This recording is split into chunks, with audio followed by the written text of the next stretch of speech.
सभी विद्यार्थियों का पुनः आपके अपने इस YouTube चैनल में बहुत बहुत स्वागत है। कक्षा 12 हिंदी साहित्य की मैं बात कर रहा हूँ। अंतरा भाग 2 जो इसकी मुख्य पुस्तक है, गद्य खंड का 7वां पाठ, उसका टेस्ट जो सीरीज अपनी चल रही है उसका टेस्ट नंबर 2 है। बोर्ड परीक्षा 2022 में जैसे प्रश्न पूछे जाएंगे मॉडल पेपर और ब्लूप्रिंट आधारित, वैसे ही प्रश्न है। पाठ संख्या 7 निर्मल वर्मा का ये जो यात्रा वृत्तांत है, क्या है ये यात्रा वृत्तांत। इस यात्रा वृत्तांत के मोस्ट इम्पोर्टेंट प्रश्न आज हम इस वीडियो में देखने वाले हैं। वीडियो अंत तक देखिए, आपको बहुत ज़्यादा मदद मिलेगी 2022 बोर्ड एग्जाम में। ये एक तरह से टेस्ट भी है, मूल्यांकन कीजिए अपना और देखिए कि आप कहाँ पर हैं।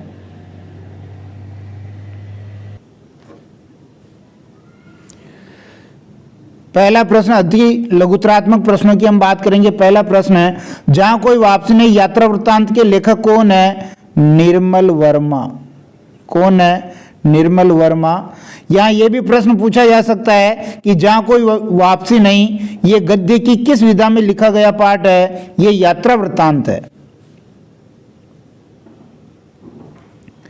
जहां कोई वापसी नहीं, यात्रा वृत्तांत किस संग्रह से लिया गया है? तो ये जो निर्मल वर्मा का जो संग्रह है जिसका नाम है धुंध से उठती धुन।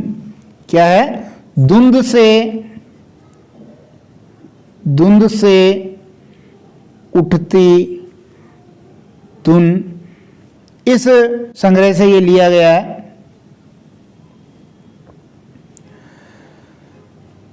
उसके बाद तीसरा प्रश्न देखिए, जहां कोई वापसी नहीं, यात्रा वृत्तांत किस स्थान को केंद्र में रखकर कब लिखा गया है? तो यह आपको याद होना चाहिए, बहुत इंपॉर्टेंट प्रश्न है। जो सिंगरौली है, उस सिंगरौली को केंद्र में रख करके 1983 में यह लिखा गया था, 83 में। जहां कोई वापसी नहीं, यात्रा वृत्तांत में किस समस्या को उजागर किया गया है? इसमें दो समस्याएं हैं। पहली समस्या जो है आपके विकास के नाम पर पर्यावरण विनाश, यानी पर्यावरण के सरोकारों से यह पाठ जुड़ा हुआ है और किस प्रकार विकास के नाम पर हम प्रकृति को नुकसान पहुंचा रहे हैं, इस पाठ में वो चिंता व्यक्त की गई है। और दूसरी बहुत ही इंपॉर्टेंट जानकारी समस्या जो इसमें आई है वो है विस्थापन की समस्या या विस्थापन का दर्द। जिन लोगों को औद्योगिकीकरण के कारण विस्थापित होना पड़ा है, वो शहरों में जाकर के दर दर की ठोकरें खाते हैं, वहां मेहनत मजदूरी करते हैं, अपने गांव संस्कृति खेत खलिहान को उनको छोड़ना पड़ता है, वो दर्द यहां व्यक्त हुआ है। ये दो समस्याएं हैं। पांचवा देखिए, निर्मल वर्मा का जन्म कब और कहां हुआ? निर्मल वर्मा का जन्म 1929 ईस्वी में हुआ था और जगह है आपकी शिमला, हिमाचल प्रदेश।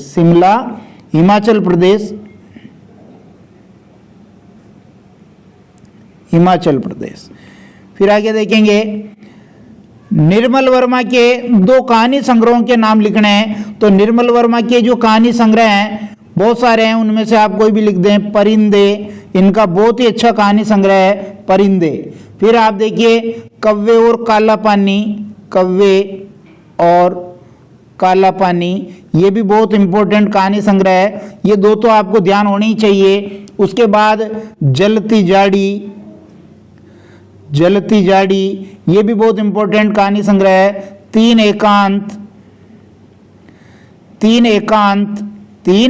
एकांत और पिछली गर्मियों में, ये कुछ कहानी संग्रह, इनमें से कोई भी दो आप लिख सकते हैं। निर्मल वर्मा के दो उपन्यासों के नाम लिखने हैं। उपन्यास भी उन्होंने लिखे थे। यहां देखिए, मैं बता दूं आपको कि जो कहानी आंदोलन चला था, उस कहानी आंदोलन के ये प्रमुख कवि, उस कहानी आंदोलन के प्रमुख लेखक हैं नई कहानी आंदोलन। कौन सा आंदोलन था? कहानी आंदोलन जो था, नई कहानी आंदोलन। इसके ये प्रमुख कवि थे, ऊपर इसको और ऐड कर लें। उसके बाद देखिए, दो उपन्यासों की हम बात कर रहे हैं तो बहुत सारे उपन्यास इन्होंने लिखे हैं, उसमें से आपको दो लिख लें। एक वे दिन, बहुत अच्छा उपन्यास है। लाल टिन की छत, लाल टिन की छत, लाल टिन की छत, एक चिथड़ा सुख, एक चिथड़ा सुख, और अंतिम अरण्य, अंतिम अरण्य, ये इनके उपन्यास हैं। इनमें से आप दो याद कर लें। फिर देखिए, निर्मल वर्मा के यात्रा वृत्तांतों के नाम लिखना है तो एक तो आपको याद ही रखना है, क्योंकि ये पाठ जिस यात्रा वृत्तांत से लिया गया है, धुंध से उठती धुन, एक तो यही है। फिर देखिए, हर बारिश में, हर बारिश में, हर बारिश में। फिर चीड़ों पर चांदनी, बहुत इंपॉर्टेंट है ये, चीड़ों पर चांदनी। इनमें से दो लिख दें आप। फिर देखिए, निर्मल वर्मा ने किस भाषा के उपन्यासों और कहानियों का हिंदी अनुवाद किया? चेक भाषा। चेक गणराज्य में गए थे और वहां की भाषा के उपन्यासों और कहानियों का हिंदी में अनुवाद किया था। चेक गणराज्य है ना। फिर आगे देखिए, निर्मल वर्मा को किस रचना पर साहित्य अकादमी पुरस्कार मिला था? तो इनका जो कहानी संग्रह है, कव्वे और काला पानी, कव्वे और काला पानी।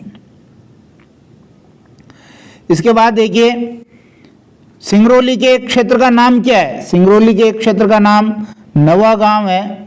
नवा गांव है, ये सिंगरौली के पास एक क्षेत्र है, नवा गांव।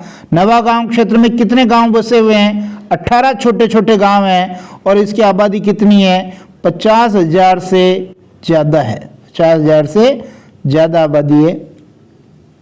फिर आगे देखिए, मनुष्य के विस्थापन के विरोध में किस गांव के पेड़ भी एक साथ मिलकर मुख सत्याग्रह कर रहे हैं? अमजर गांव। कौन सा गांव है? अमजर गांव में कौन से पेड़ हैं? आम के पेड़। ये ही आम के पेड़ ये सत्याग्रह कर रहे हैं। उसके बाद देखिए, नवा गांव क्षेत्र का एक गांव जो आम के पेड़ों से गिरा है और जहां आम झरते हैं, कौन सा? अभी ऊपर बात कर ली हमने, अमजर गांव। लेखक ने दान रोपती औरतों की तुलना किससे की है?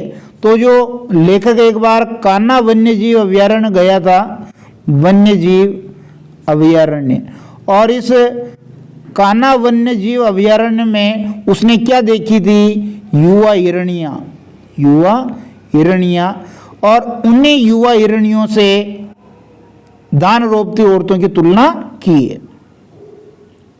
16वां देखिए, सिंगरौली क्षेत्र में 1926 से पहले किस जाति के आदिवासी राजा शासन करते थे? तो खेरवार जो जाति है, खेरवार, उस जाति के आदिवासी राजा शासन करते थे। सिंगरौली नाम किस पर्वत श्रृंखला से निकला? श्रृंगावली। कौन सी पर्वत श्रृंखला? श्रृंगावली। सिंगरौली अपने अतुल प्राकृतिक सौंदर्य के बावजूद क्या माना जाता है? काला पानी। क्या माना जाता है? काला पानी, क्योंकि पेक है ये, न तो कोई आ जा सकता है। प्रकृति ने इस प्रकार इसको मतलब पैक कर रखा है कि बाहरी व्यक्ति यहाँ नहीं जा सकता है। सिंगरौली के लिए अभिशाप क्या बनी? सिंगरौली के लिए जो वहां की अतुल खनिज संपदा थी, अतुल खनिज संपदा, वहाँ की जो अतुल खनिज संपदा थी, जो कोयला था वहाँ की धरती में, और भी बहुत सारे प्रोजेक्ट वहाँ चलाए गए, तो अतुल खनिज संपदा के कारण वो अभिशाप बनी। लेखक दिल्ली की किस संस्था की ओर से सिंगरौली गया? तो ये लोकायन संस्था की ओर से दिल्ली गया था। कौन सी? लोकायन संस्था की ओर से। और 21वां प्रश्न, अपनी समस्त कोशिशों के बावजूद अंग्रेजी राज हिंदुस्तान को क्या बनाने में असफल रहा? अपनी सांस्कृतिक कॉलोनी बनाने में असफल रहा।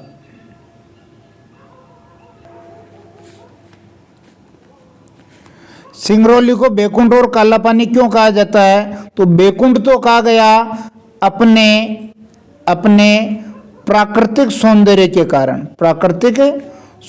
के कारण, तो उसको कहा गया बैकुंठ, क्योंकि चारों ओर से वो पहाड़ों और उस प्रकृति से घिरा हुआ था, पेड़ पौधे खूब थे, तो प्राकृतिक सौंदर्य था, इसलिए वैकुंठ था। और काला पानी क्यों?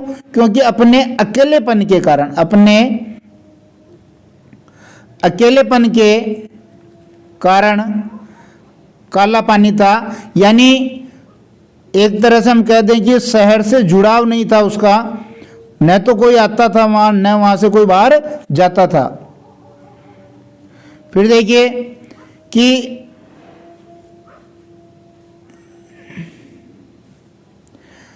सिंगरौली क्षेत्र से लोग किस किस कारण से विस्थापित हुए? इसके 3 कारण हैं।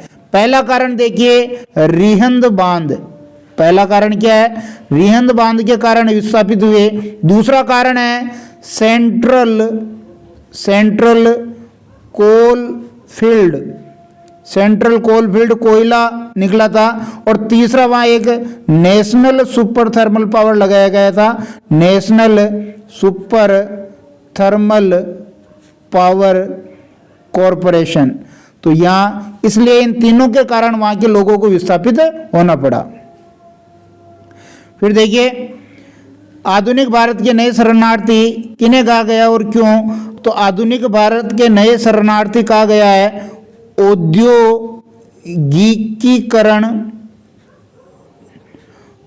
औद्योगिकीकरण के कारण जो विस्थापित हुए हैं विस्थापित लोगों को आधुनिक भारत के शरणार्थी का वेरी मोस्ट प्रश्न है। और क्यों कहा है? क्योंकि जब गांव में कोई नया प्रोजेक्ट आता है, उद्योग धंधे स्थापित किए जाते हैं, विकास के नाम पर जो उजाड़ा जाता है गांवों को, तो वहां से लोग विस्थापित होकर के शहरों में जाते हैं। और शहर उनको शरण तो देता है, लेकिन उनकी जो पुरानी संस्कृति है उसको तहस नहस कर देता है, मजदूरी करने के लिए विवश होते हैं। इस प्रकार उन विस्थापित लोगों को शरणार्थी कहा है, और क्योंकि उनको जो है उनके मूल आवास से हटा दिया जाता है और दूसरी जगह वो शरण लेते हैं।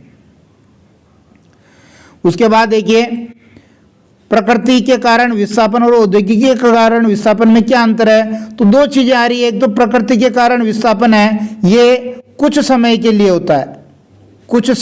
होता है, अर्थात मान लो बाढ़ आ गई, तो बाढ़ का पानी जब तक रहेगा तब तक घर बार छोड़ करके दूसरी जगह चले जाएंगे, और जैसे ही बाढ़ का पानी समाप्त होगा वापस आ जाएंगे। लेकिन जो औद्योगिकीकरण के कारण जो विस्थापन है ये हमेशा के लिए होता है, अर्थात जो पाठ का शीर्षक है ना, शीर्षक जहां कोई वापसी नहीं, यानी वहां पर लौटने की कोई उम्मीद नहीं है, ऐसा विस्थापन औद्योगिकीकरण के कारण मिलता है।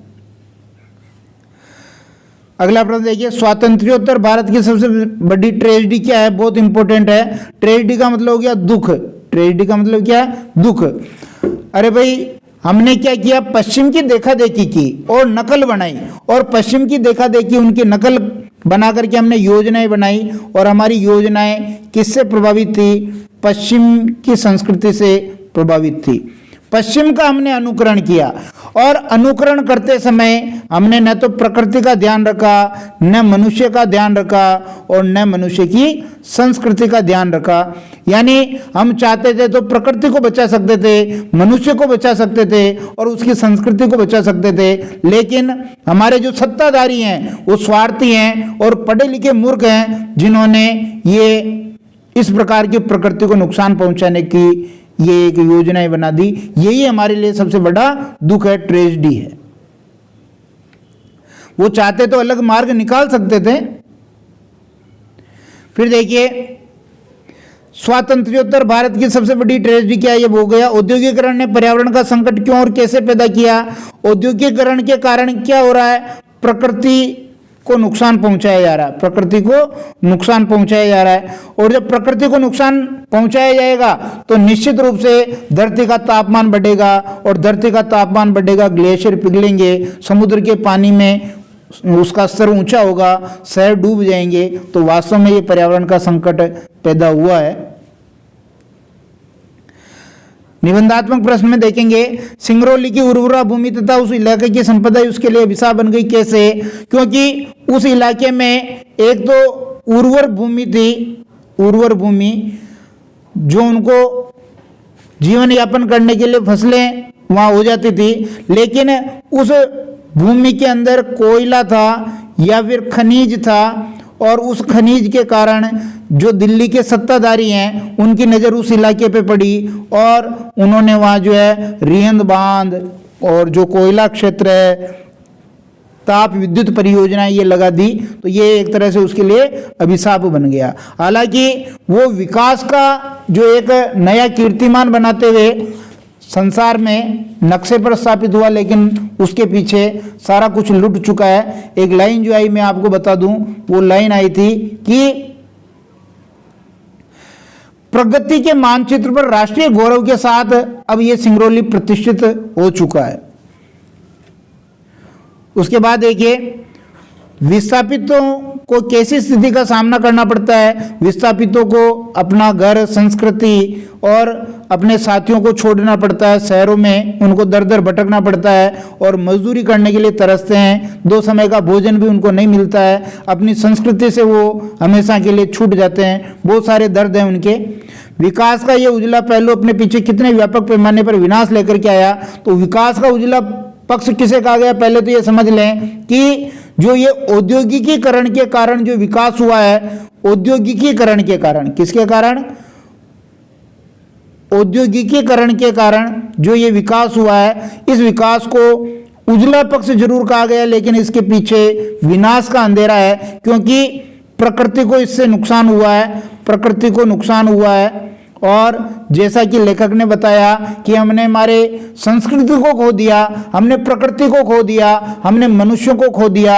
अगर हमारे सत्ताधारी चाहते तो कुछ इस पर विचार करके कि जो वास्तव में पश्चिम की संस्कृति है वो अपने यहाँ लागू नहीं हो सकती है, उसमें कुछ सुधार किया जा सकता था।